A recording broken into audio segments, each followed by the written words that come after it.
আমাদের নতুন স্বরাষ্ট্রমন্ত্রী সালাউদ্দিন আহমেদ বলেছেন, দেশে মব কালচার থাকবে না, মব ভায়োলেন্সের সবকটির বিচার করা হবে। তার এই বক্তব্য আমরা খুব আস্থার সঙ্গে নিতে পারছি না, তার কারণ খোদ আদালতের মধ্যেও যদি ভয়ঙ্কর মবের ঘটনা ঘটে থাকে, আমাদের আশান্বিত হওয়ার কোনো সুযোগ নেই।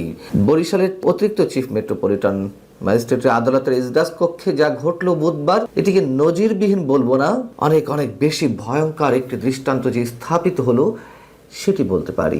বিচারক শুনানি করছিলেন, ঠিক সেই সময় সন্ত্রাসী স্টাইলে ইজলাস কক্ষে ঢুকে পড়লেন। মুহূর্তের মধ্যে তারা ভাঙচুর করলেন, বিচারককে থ্রেট করলেন, আঙুল উঁচিয়ে একটা নির্দেশনা তারা দিতে থাকলেন। ধরনের একটি ভিডিও ভাইরাল হয়েছে সারা দেশে। ঘটনাটি কি জন্য ঘটেছে? বরিশাল জেলা আওয়ামী লীগের সাধারণ সম্পাদক এবং সাবেক এমপি তালুকদার মোহাম্মদ ইউনুস সহ আওয়ামী লীগের কয়েকজন নেতার জামিন মঞ্জুর করা হয় গত সোমবার। কেন জামিন মঞ্জুর করা হলো? রাজনৈতিক কার্যক্রম নিষিদ্ধ থাকা দল আওয়ামী লীগের নেতাদের, এর প্রতিবাদে তারা মঙ্গলবার দুপুরের আগে চিফ মেট্রোপলিটন আদালত এবং অতিরিক্ত চিফ মেট্রোপলিটন আদালতের কার্যক্রম বর্জন করেন। তারা বিক্ষোভ প্রদর্শন করতে থাকেন। আওয়ামী লীগ নেতাদের জামিন মঞ্জুর করা হয়েছে তা বাতিলের দাবি জানাতে থাকে। যখন তারা শুনতে পেলেন যে না, আদালতের কার্যক্রম চলছে, যেটি জানা গেছে যে বরিশাল জেলা আইনজীবী সমিতির সভাপতির নেতৃত্বে একদল আইনজীবী অতিরিক্ত chief metropolitan magistrate S M. Shariatullah ইজলাসে ঢুকে এই কাণ্ডটি ঘটান। আদালত কক্ষের যে ভেজানো দরজা ছিল সেটি খুলে চিৎকার করতে করতে ভিতরে ঢুকে আইনজীবী সমিতির সভাপতির পেছনে আরো বেশ কয়েকজন আইনজীবী তারা ইজলাসে ঢুকে সেখানে বসার জন্য যে বেঞ্চগুলো সেগুলো তো লাথি দিতে থাকেন, কেউ কেউ সেগুলো উপরে তুলে আছাড় মারতে থাকেন এবং আইনজীবী সমিতির সভাপতি সম্ভবত তিনি বিচারকের সামনে গিয়ে আঙ্গুল উঁচিয়ে থ্রেট করতে থাকেন, চিৎকার করতে থাকেন। আর বিচারকের কি করার?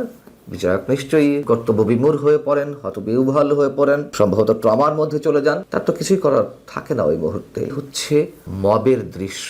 এই যে ঘটনাটি ঘটলো, যে রাজনৈতিক কার্যক্রম নিষিদ্ধ থাকা আওয়ামী লীগের নেতাদের জামিন কেন দেয়া হলো? আচ্ছা, কেন দেয়া যাবে না সেটি তো শুরুর প্রশ্ন। তার পরের প্রশ্নটাও যদি করি, আওয়ামী লীগ নেতাদের কি এই প্রথম কোনো জামিন মঞ্জুর করা হলো দেশের কোনো আদালতে? আমি তথ্য প্রমাণ দিয়ে হাজির করতে পারি যে বিএনপি পন্থী আইনজীবীরা এই জামিনের বিরোধিতা করছেন, এই বিএনপি পন্থী আইনজীবীদের অনেকেই তো মোটা অঙ্কের টাকা নিয়ে কন্ট্রাক্টে গিয়ে তারা জামিন করিয়েছেন আওয়ামী লীগের কোনো কোনো নেতার, মোটা অঙ্কের টাকার বিনিময়ে। এরকম দৃষ্টান্ত যদি তুলে ধরা যায় কি হবে?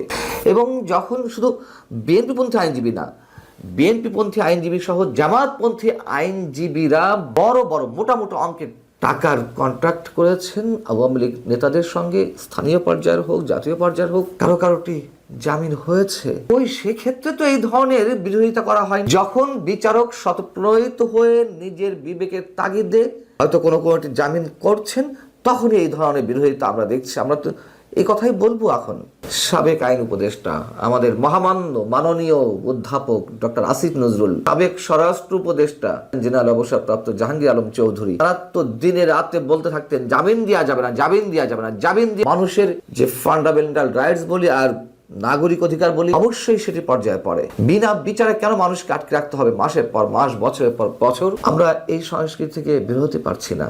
আমাদের নতুন প্রধানমন্ত্রী তারেক রহমান যতই আইনি শাসন প্রতিষ্ঠার কথা বলুন না কেন, মন্ত্রী সালাউদ্দিন সাহেব যতই বলুন না কেন মব কালচার আর সহ্য করা হবে না, প্রতিটি মব ভায়োলেন্সে বিচার করা হবে, এই তার নমুনা। সাবেক আইন উপদেষ্টা আমাদের ওই যে কথিত মাননীয় ডক্টর আসিফ নজরুল জামিন দিতে মানা করছেন, কিন্তু কথিত এক জুলাই যোদ্ধা সুরভিকে আটক করা হলো চাঁদাবাজির অভিযোগে। নিশ্চয়ই তার জামিনও আমরা আশা করছিলাম অবশ্যই দিতে হবে, তিনি যেই হন না কেন।